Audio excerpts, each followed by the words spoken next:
গাঁৱৰ মাজত বনৰীয়া হাতীৰ জাক নুমলীগড়ৰ ১ নং আৰু ৪ নং ৰংবঙত আতংক যোৱা দুটা দিনত বনৰীয়া হাতীৰ এটা জাকে ২০ আৰু অধিক বাসগৃহ ভাঙি ত্ৰাসৰ সৃষ্টি কৰিছে ৬০-৮০টা হাতীৰ এটা বৃহৎ জাকে আতংকৰ সৃষ্টি কৰি আহিছে বৃহত্তৰ অঞ্চলটোত গাঁৱৰ মাজত বনৰীয়া হাতীৰ জাক দেখিবলৈ পোৱা গৈছে নুমলীগড়ৰ ১ নং আৰু ৪ নং ৰংবঙত আতংকৰ সৃষ্টি কৰিছে হাতীৰ জাকে যোৱা দুটা দিনত বনৰীয়া হাতীৰ এটা জাকে ২০ আৰু অধিক বাসগৃহ ভাঙি ত্ৰাসৰ সৃষ্টি কৰিছে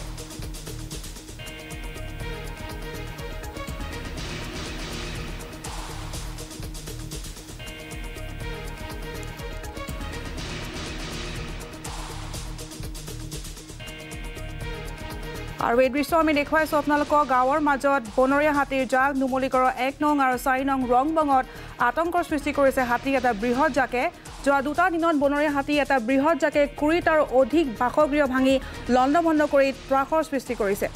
হাতীৰ এটা বৃহৎ জাকে আতংকৰ সৃষ্টি কৰিছে বৃহত্তৰ অঞ্চলটোত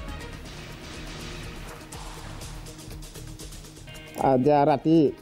গোটেই ৬-৭টা হাতী ইয়াত সোমালে গোটেই ঘৰ দুৱাৰ ভাঙিছে আমি যেনে তেনেকৈ আমি ঘৰ নিজৰ জান প্ৰাণ বচাই পেলাই আমি আঁতৰি গৈছোঁ বন বিভাগে কি আমি ৰাতি ২টা-২.৫টা বজাত ৰাতি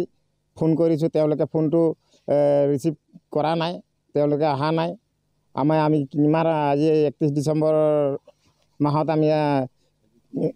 চবেই ফূৰ্তি কৰি আছে আমি আমাৰ কিমান দুখ হৈছে দুখে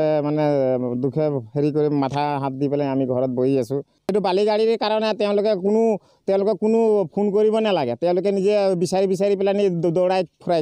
খেদি ফুৰে সেইটা হ'লে পাৰে কিন্তু আমাৰ হাতী আজি আহিছে হাতী ঘৰ চৰ দুৱাৰ ভাঙিছে আমি সকলো ফৰেষ্টৰ ডিপাৰ্টমেণ্টক ফোন কৰিছোঁ তেওঁলোকে ওলাই নাহে ৪ নং ৰংবং টংটনতলী গাঁৱত দুখনকৈ ঘৰ সম্পূৰ্ণৰূপে